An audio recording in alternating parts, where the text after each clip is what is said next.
Hello and welcome back to the Double Loop Podcast. We're starting up episode 11 here. While you're working on your comparisons, we'll talk about comparisons. Welcome back to your super society of supergluers. I'm Eric Ray. And I'm Glenn Langenberg. And this is going to be our first international show. I'm still in Arizona. Glenn's joining us all the way from Switzerland today. So welcome, Glenn, from later on in the afternoon. It is way early in the morning for me. And it's about 3 in the afternoon here in Lausanne, Switzerland. So what takes you all the way over to, across the Atlantic to the old country? Well, I'm over here because I'm teaching a course for the next 2 weeks at the University of Lausanne. I'm teaching with Alice Maceo, and we are teaching what's called the Level 3 course here. It has nothing to do with Level 3 detail. The Swiss have a program for training their examiners where they separate the level of work that they do and that they're qualified to do. So a level 1 course allows them to do effectively 10 print work or very, very straightforward ink, single ink impressions, that kind of stuff. Level 2 allows them to do some of the basic latent print work, but only when the latent prints have 12 or more features. The country has a 12-point standard, so in order to call an identification with latent work, they have to have 12 or more features. But the Level 3 course allows them to call identifications with less than 12 minutia. They just need specialized training and specialized focus on what an identification is, what other features are available, use of ridgeology, being able to articulate the identification decision, and it's just more intense training. So we're teaching 1 week on the French-speaking side of Switzerland in Lausanne, and then 1 week in German on the German-speaking side of Switzerland, which is over in Bern, which is the capital of Switzerland. Yeah, it makes sense the way that you would set that up if you're having this kind of standard and then progressing people on through each of those different levels. I'm just curious, on totally aside here, how long do those examiners spend at each of those levels before progressing on, just kind of, on average? Yeah, that is a good question, and I don't know the exact answer. I know some of the students I've done this now for a few years, going back to 2006. They hold the course about every 3 years or so. So it's not an annual thing. They get a buildup of students who are ready to go through the course, and when they get X amount, they'll hold the course.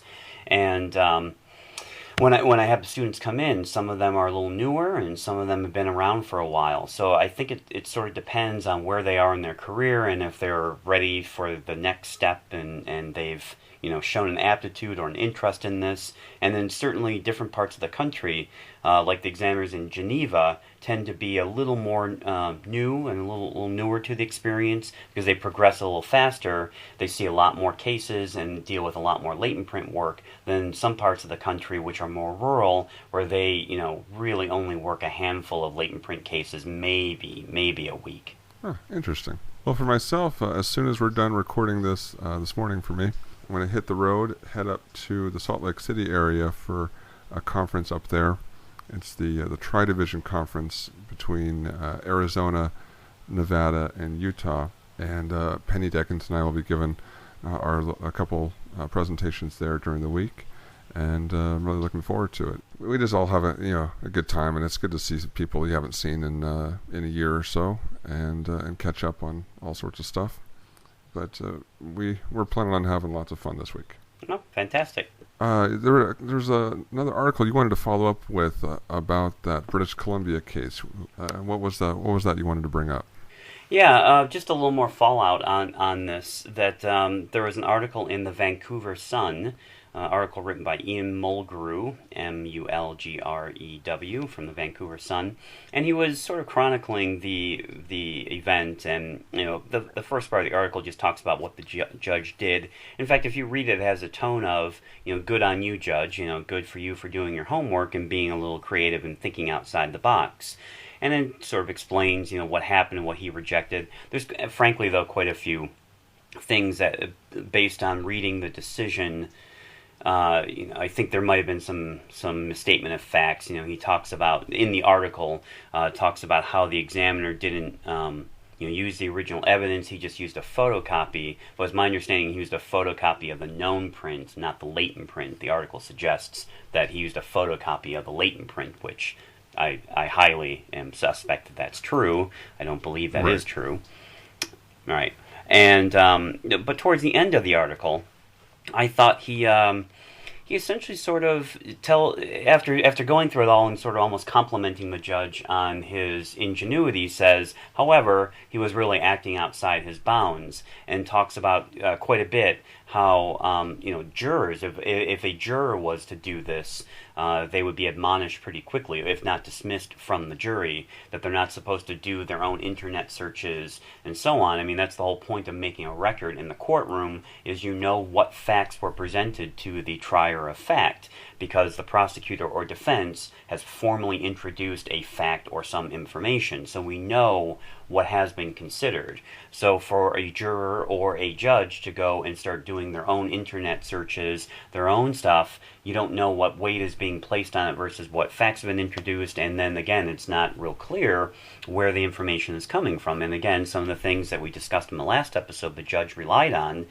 might not have been the best things for him to have relied upon. There are certainly some good things he did consider, there's no doubt, and I think he was trying to be very genuine in his critical thinking about the issue of latent print reliability. But on all sides, I think there is a lot of information, a lot of studies that could have been presented that were not presented to the judge, or that he wasn't aware of. Right. I mean, the article even goes so far as to say, what was he thinking, and that he deserves a rap on the knuckles for this extracurricular activity. Correct. Even though there was this kind of starting off with more of a general statement of the facts or restatement of what the judge's opinion was, by the end of the article, it does turn into a little more of an opinion kind of piece. Right.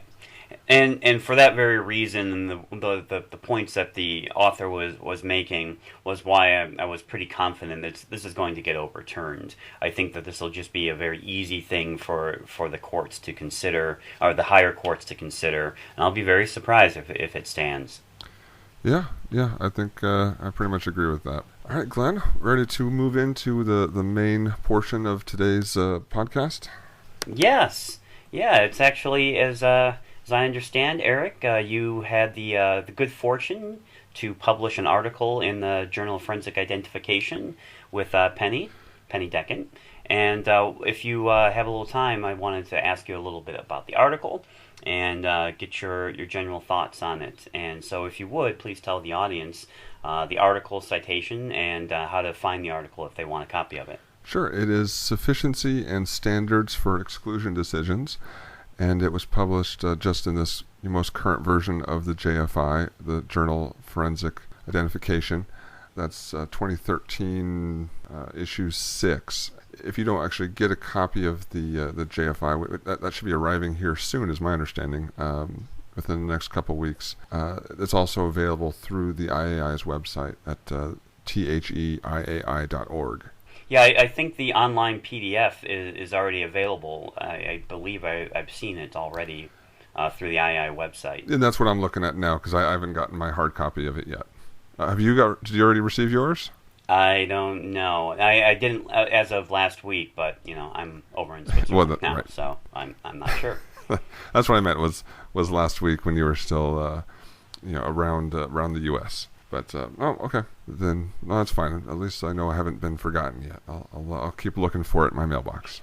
I was always under the impression that they sent them out according to IAI member number, because I know that people in my agency will receive them earlier than me if they've been around a little longer, and some of the newer people receive them the day after me. So I was always under the impression they were sent out by the member number. So if you would, Eric, why don't you give us a synopsis of the paper and some of your main points? Sure. So this article is kind of a summary of the workshop and that we've been doing for about a year or so now, and the presentation that we gave at the IAI in Phoenix in 2012 that summarizes just kind of the history, first of all, the history of the exclusion decision in latent prints, and some of the problems that have come up with this decision now that agencies have begun using it, and then the steps that AZDPS has taken to address this issue and the errors that may come up with it. I think that's kind of an overview of the whole thing. The main points that we're trying to make is that as a discipline, we need to have this discussion of how we want to approach the exclusion decision and set some sort of standard or sufficiency measurement before we use this exclusion decision to help reduce the number of errors that happen. And also to acknowledge that when the exclusion decision is used, that errors will happen, and there should be some acceptable amount of errors for practitioners using this decision, so that they're not just immediately punished. That there is this understanding that this type of error will happen if examiners are required to use the exclusion decision. Yeah, and as I think we've seen in some of Sandy Siegel's emails, and we've seen elsewhere, that people are really trying to understand what is an acceptable rate of erroneous exclusions, because a number of agencies and quality assurance units are trying to understand this, and I think, as we talked about in other episodes, some agencies have almost a very strict policy that the minute an erroneous exclusion happens, the system has failed. We need to pull the examiners off of casework, review their cases, and it can be a significant burden, while other agencies are perhaps a little more lenient and lax on their response. They go, well, yeah, that's just the cost of doing business. What we need to be more concerned about is the rate that we're observing these, and we'll just keep an eye on it. So, the fact that we have two very distinctly different responses from quality assurance groups is really causing quite a bit of confusion, and everyone's trying to understand, well, based on the research that we have, what is, as you say, an acceptable rate of erroneous exclusion error. Yeah, and going along with all that, there needs to be, again, some understanding by the quality assurance units that just because latent print examiners have been trained for years and years on how to make identifications, that's a different set of skills that go into the exclusion decision, a different evaluation process when going through it and reaching that exclusion decision. And you can't just expect your examiners to be told, all right, now go forth and exclude, without there being any kind of problems with that. And the agencies that have told their examiners exclude and make no errors without providing them any training or any guidance in their own agency protocols, I think they just have unrealistic expectations of what their examiners can do. So reading your article a little bit, Eric, you talk about a standard for exclusion. What are some of the standards that you and Penny discuss in the article, and what are some of the things that might be usable? And obviously, too, you're aware of, because you cite the current SWGFAST standard that's talked about for exclusions and some of the consideration in there. So what do you see are some of the standards for exclusion, and how do you see SWGFAST's document factoring into this? Well, the standards that we've set up at Arizona DPS have to do with first and second level detail. That for an exclusion, as opposed to an identification where the sufficiency for the identification conclusion depends on quality and quantity and this discriminating power of the points that you're observing in common, and that can vary depending from print to print, we've decided to set a much more specific standard for the exclusion decision.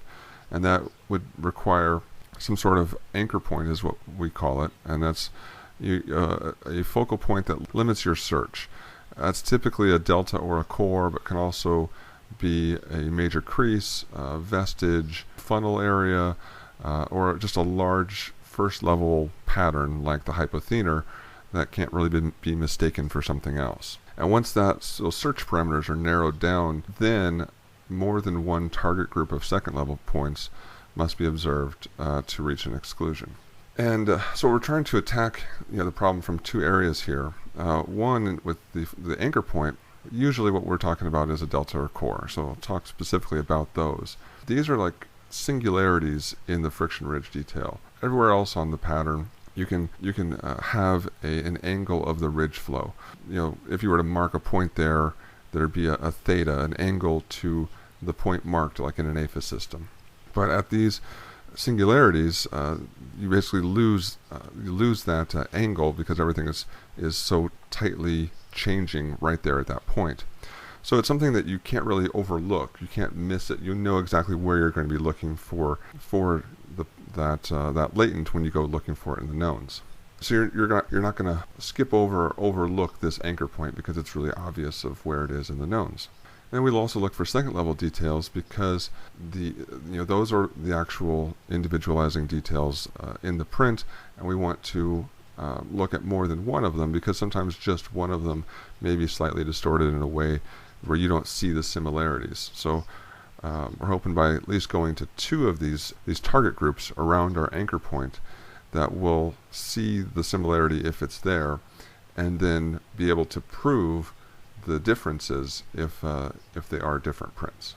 Eric, so if I understand then, what you're advocating are two distinctly different target groups, and by target groups we mean clusters or features of level 2 detail near or around a focal point. Exactly. That's exactly it. And what kind of the definition of the target group is, I mean, that can kind of vary from print to print, but if you have two anchor points, a delta and a core, then maybe picking a target group near each one.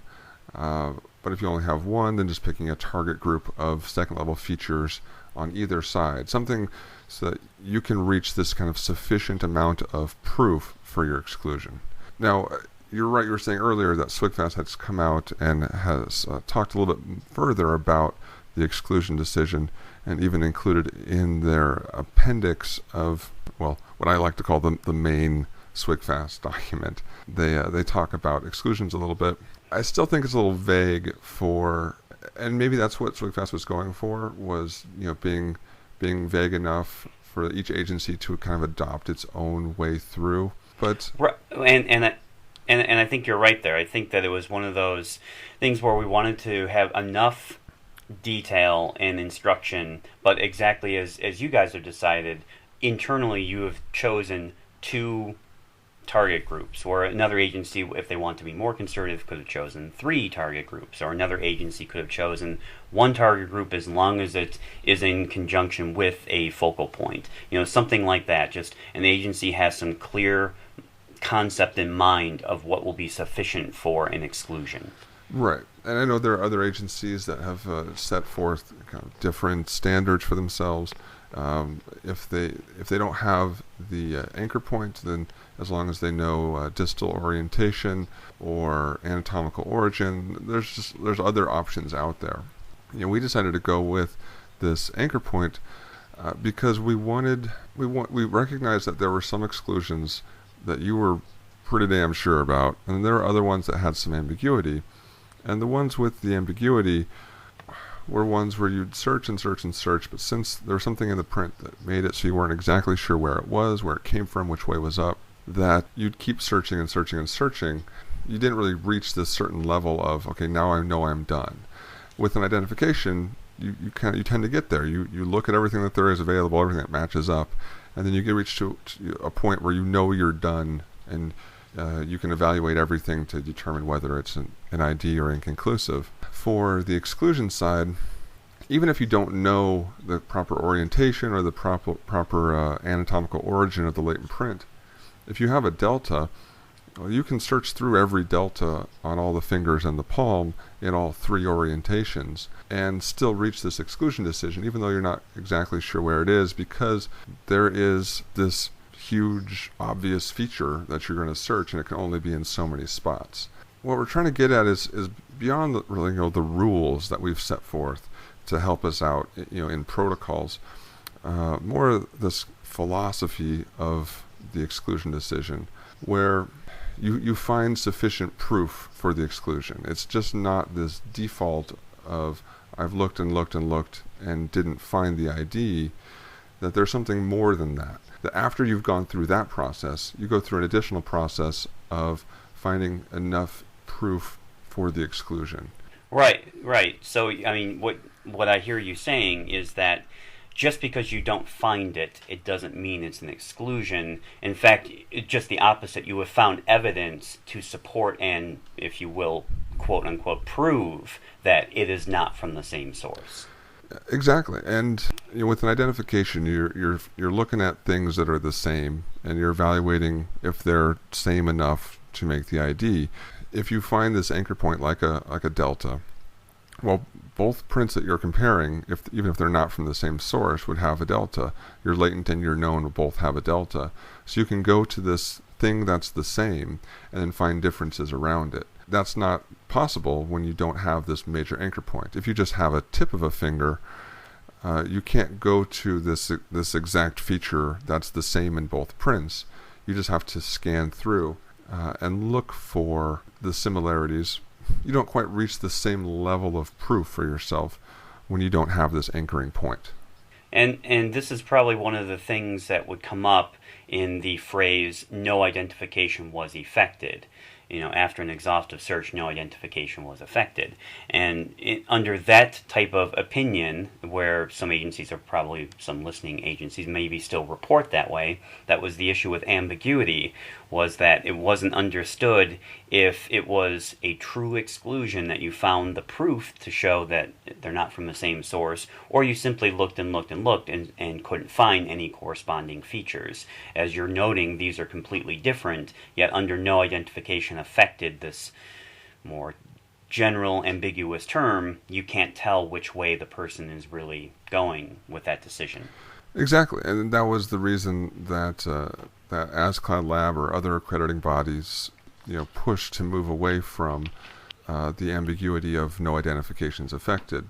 So here we are. We find ourselves having to distinguish between the exclusion and the inconclusive decision. When that change was made, there was really no guidance in how to parse those prints that are close to the line between exclusion and inconclusive.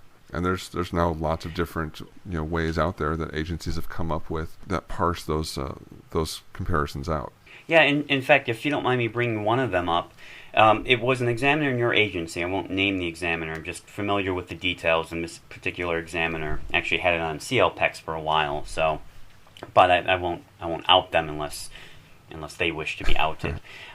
They were fairly vocal about the fact that they had missed an identification on a CTS test, the 2010 CTS test, which many examiners, myself included, did not identify.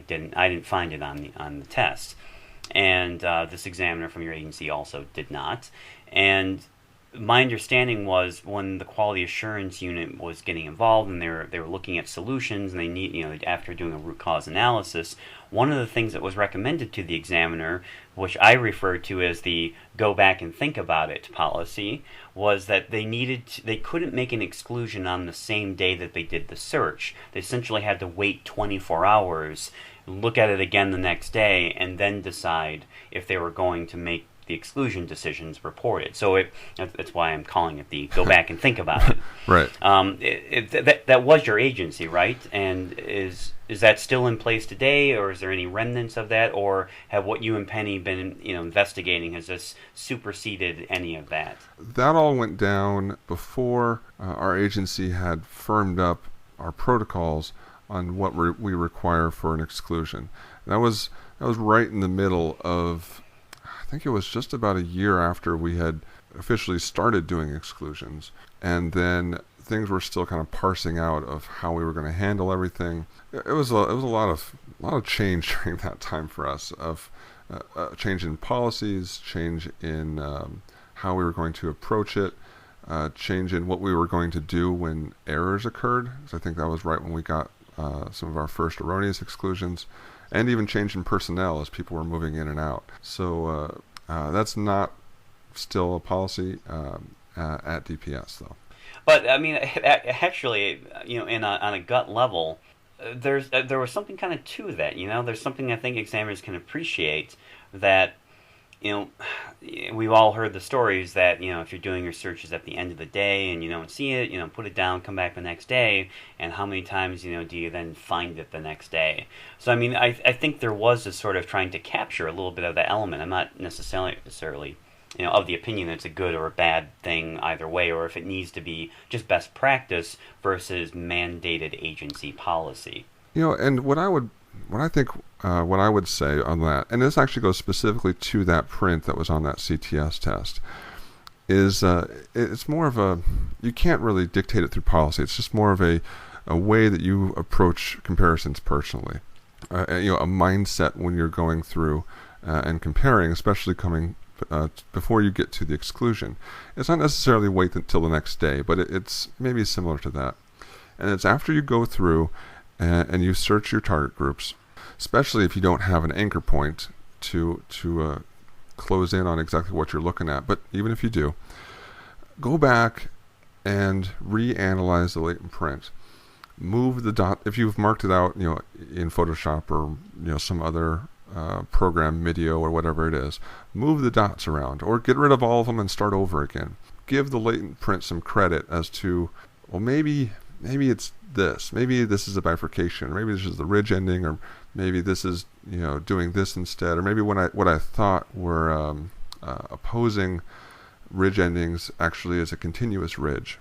Go back through and however it looked the first time, imagine it somehow different. And then go through and search your knowns again to see if you can find it this time. And I think that's exactly what happened in the CTS test, because if you go to some of the most prime choice target groups in the latent print, they're handshakes or like a Z or an S or over under, whatever your term is for these kind of things. They were all there, but in the known print they were slightly off. Maybe a Z looked like was actually a short ridge, or an over under was actually an enclosure in the known. And I think this is what actually caused so many people to have this error in this case, is that their first impression of the second level detail in the latent didn't match up to exactly what they saw in the known. Yeah, I get what you're saying, and I don't disagree with it. But I think that's easier for people like you, and I think for me, my brain can do that okay. I've dealt with a lot of examiners either in training or either internally in my agency or externally on the road teaching courses, who their brains are much more literal than that. When they see a latent print, they have a very difficult time envisioning it a different way, and they tend to have very strict tolerances with which they expect the latent print and the known print to be within those tolerances, and they tend to be able to detect when something is slightly out of tolerance and tend to be a little harsher on those. And so for them, I imagine for that type of examiner, I think it is going to be more difficult for them to imagine it a different way, because now you're telling them to sort of break their internal tolerance and go outside of that. And I think that's going to be more difficult for some examiners. That's true. I can see that even with examiners at my own agency, and even some of the trainees we have coming up who very much want the ridge ending that they see to actually be a ridge ending, or to use the term in your advanced ASV class of connective ambiguity, of whether or not the ridge connects and is a bifurcation, or if it doesn't and is a ridge ending. And there are people. Oh, and remember, I'm borrowing that term from David Stoney. David Stoney, okay. First coined it in the 80s. I really like that term, and have been trying to kind of reiterate that with my trainees. Of sometimes you don't know, and sometimes it doesn't matter if you know. And it can change depending on the pressure. I think that's something that as we move forward, since it appears that we're now as a discipline stuck with the exclusion decision, and that'll be an important skill moving forward. That stuck with it. Stuck with it. Yes, stuck with it. I quite like it. Well, let me come back to that here in a second. But and that's something that Penny and I focus on in our new 3-day class on exclusionology, is looking at examples and then trying to go back and re-examine the latent print in a different way to maybe that will trigger something where the similarities are seen instead of overlooked. So this is something now that you're beginning to teach, trying to teach examiners to envision it a different way. This is actually now an element then in your course. That's pretty clever. I never really thought about that, and I hope you have some success there. Yeah, that's what we're looking to do with this course. We've had our conference workshop class where we've more explained this is what Arizona DPS does, and just kind of leave it at that, with some work through and some examples, and for the students to look at as well. As we expand that out, we want to also provide tools for examiners to go back and actually use, whether or not they implement the same rules that DPS has, or if they have their own, or if they have no rules at all at their agency. It's more another point. It's more of a, when you do an exclusion, just approach it in this way. If it actually is an identification, then maybe you'll be more likely to see it if you go back and go through the exclusion with this approach. Well, continuing a little bit in your paper, I noticed that you had some examples of, one was a nice close non-match, but the level 2 was out of tolerance, and then you had ones, or at least a really good example where the level 1 was clearly out of tolerance, loop versus an appearing whirl, but all the level 2 was there. Some very nice images. I really like the two examples that you had there. Oh, good. Yeah, the first one was just something that we had at our agency come up, and I can't remember exactly where that one came from offhand. The second one was a part of the fingerprint interest group that Charlie Parker and Sandy Siegel we're putting on for a number of years, and I think that's still going on with Sandy. Yes. Yeah, they're good. Yeah. And the article goes on to talk about the 3 just becauses. What are the 3 just becauses, Eric? Well, when we were starting to exclude prints, there were quite a few arguments back and forth, because when we began that, it came down from upper management, and they just said, you will exclude now. So we started excluding, and we'd argue with each other quite a bit, because we had no idea of how to approach this whole thing. So the 3 just becauses kind of evolved from how I would respond back to my verifier, coming back to me and arguing different exclusions. The first one is probably the easiest, and I think everyone agrees with. That's just because a print is excludable doesn't mean it's identifiable. I think that's been kind of a part of latent prints since the beginning, that with minimal detail, depending on the prints, you can exclude, even though the print is too small or too unspecific or whatever, not good enough for an identification. And there's even a little example in there of a very tiny latent print with a core, where you can see it's pretty obvious it's excluded to the exemplar it's presented against.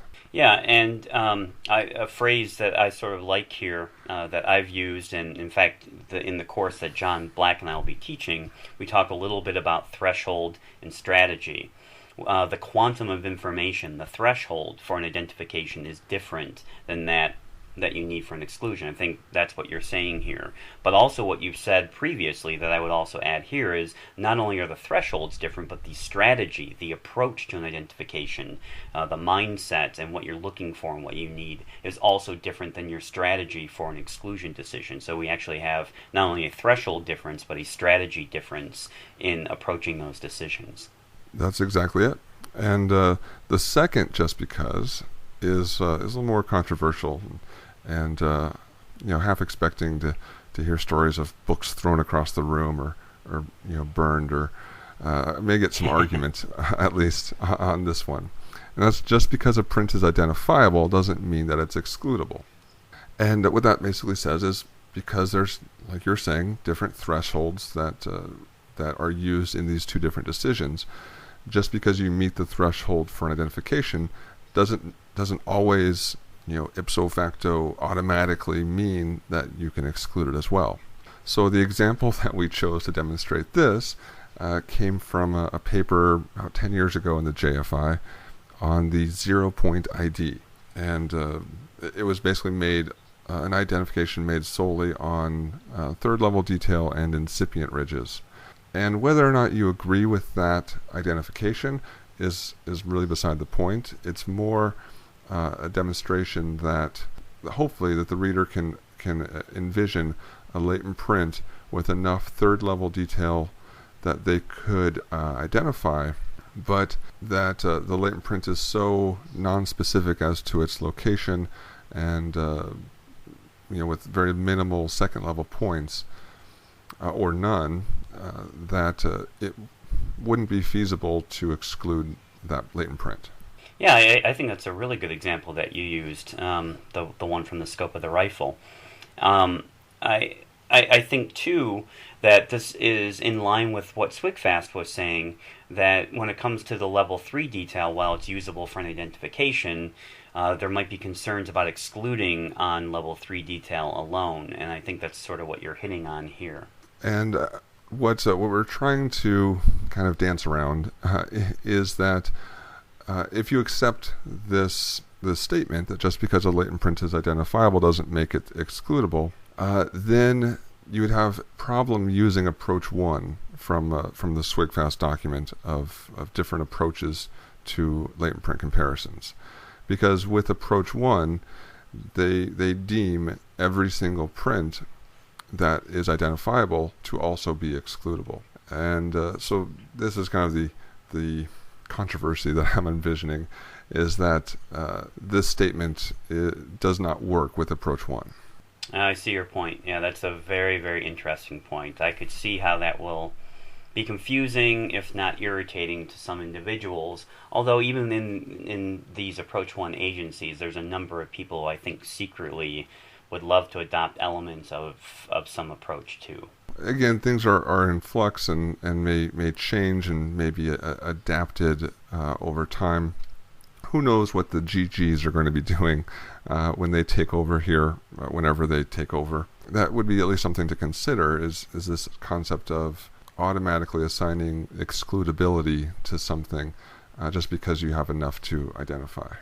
But the third just because is that just because a print's excludable to one person doesn't mean that it's excludable to everybody. And that was a lot of the argument that I'd get with my verifiers, is if I had more than one suspect, go through, exclude the first guy, be inconclusive in my decision to the second guy. And that caused a lot of discussion, at least at first. And we eventually worked out that each comparison to each person has to stand on its own. And the decision that you reach to one person shouldn't influence the decision that you reach with somebody else, because there just may be some small similarities or some ambiguity in the exemplars. You may reach that level of sufficiency to exclude the first guy, and you just may not reach it for the second guy. And coming to an exclusion to person 1 should really have no influence on whether or not you do so on additional individuals. Yeah, I think that makes sense and is very logical. Well, that's great. Yeah, I like that part of the paper the most. That and the exploration of how some of the erroneous exclusions happened. You guys did a little bit of exploration on some of the known erroneous exclusions and those causes. I'm not sure if we've talked about this in another episode before, but what were some of the major things that you guys found on major causes? Well, the most common tended to be distortion in the latent print, obviously. A case with a lot of comparisons, like either a lot of prints or a lot of suspects or both. And then another one that was more surprising was the little finger. If the latent print eventually was identified to a little finger, we had a good number of our identifications to fingers that started off as an exclusion, being the little finger. And my first erroneous exclusion that I'm aware of actually was to a little finger. There you go. I think it's just something, some sort of cognitive bias that we may have against the little finger, that we'll go down the row in the exemplars and get to the little finger, just kind of give it a passing glance and just skip right down to the left thumb. As examiners, we just need to be aware that we're giving each finger its proper due, I guess. It was funny, the first time that we gave this presentation, it was just to other local Arizona agencies. I'd go through and kind of explain the whole little finger thing, and then just talking about it would switch over and start calling it the pinky finger. And when we gave out forms at the end of how did we do? Did you like the presentation? How could we improve? Almost every single person in the how could we improve section wrote down, stop calling it the pinky finger. I'm surprised that's what they would pick up on. That's very funny. Maybe everything else was great, so they had to find something. I don't know. That's what we chose to think it as. Do you know why it's called the pinky finger? When we describe it in technical terms in our lab, we always use little, but I don't know, where did the pinky term come from? I have no idea. I was just wondering if you wonder? That's something that we'll have to figure that one out for the next episode. Wikipedia, here we come. You set me up. I thought for sure you had the answer, and you were just waiting to well, this is why. No. Okay, well, we'll have to figure that out for next time. For the other ones, distortion, that's understandable of why an examiner might miss something if the latent is distorted. But it's the big cases, it seems to happen a lot. And what we've used this for is just to tell all of our examiners, if you're working a big case, maybe don't go through the whole thing all in one day. Spread it out over multiple days, because it's just towards the end of hundreds of comparisons, your eye just tends to miss something. And especially if it's combined with some of these other factors, which is the one we had about a year ago is the best example of that. A latent print that was left-right reversed, color reversed, on a little finger. The pattern was distorted, so the latent looked like a loop, but it was actually a whirl, and some of the second-level features in the core looked different enough from the distortion to throw you off. And towards the end of a lot of comparisons, it was just this perfect storm of factors all coming together that led to this erroneous exclusion. And I think this is the kind of print that you got to be careful of if you're designing a quality control rules of how many errors can you have. Because if someone's just unlucky enough to have a lot of these errors all in a year, then they may have to go through whatever consequences come up through the QC process when it's not necessary, because of it just happened to be this kind of print. So that was my recommendation to all these questions that were coming up is, okay, if you have to have some sort of number, then let that be the beginning of a technical review where you look through what actually happened in all of these errors, and then move forward from there and determine whether or not this is a training issue or an examiner issue or a department-wide issue, and what can you go and what can you do from there. Hey, and by the way, in that time, I'm sure the listeners have already looked it up on Wikipedia, so they probably already have the answer, but I did have a chance to quick look it up, and you're going to love this. Okay. It comes from the Dutch word pink, which means little, or a Dutch word which means small. Oh, yeah, the Dutch word, yeah? Yes. Yep, from the Dutch word pink, little finger. Oh, very, very interesting. All right. Well, any other questions for me, Glenn, on the paper here? No, congratulations. That's your second publication. I think that's Penny's first publication. Yep, good that's job, correct. Guys. Very good. Yeah, she's very excited, and we're anxiously awaiting the copies to be mailed out, and the discussion to ramp back up as to what we got right, what we got wrong, and in everyone's different opinions, and where we go from here with the exclusion decision. Yes. Anything coming up for you to share? Well, I already talked about our exclusionology class, and then last week we talked about the RTI presentation that we're giving on November 20th and 21st. That's our more basic conference workshop type of class. If you are interested in that further class I talked about earlier in the episode, give me an email or a phone call, or contact Glenn through his website at glenn@eliteforensicservices.com. And for me, I just had a new Advanced ACB Applications course added to Las Vegas in March. We ended up picking the week right before March Madness. We didn't want to be there during March Madness. It will have been an absolute madhouse to get hotels and stuff. Vegas during March Madness is insane. So yeah, pick the week right before that. So a new course. If people are interested, they can go to Ron Smith and Associates website and look at the advanced ASB courses there that are coming up. All right, well, that does it for episode 11 of the Double Loop podcast. Thanks to everyone for joining us again, and we'll be back next Tuesday. We're available on SoundCloud, on iTunes, and on Stitcher, so look for us there. Spread the word, share the links with any other latent print examiners or 10 print examiners or fingerprint processors, QA people, laboratory administration, or just your friends and family. Or enemies, anyone. Just spread the word and tell them all to listen to the Double Loop podcast. We're entertaining enough. And we will see you next week. Thanks for joining us again. Bye. Bye, everybody. Have a good week. Music provided on this podcast by Mevio's Music Alley. Check it out at music.mevio.com.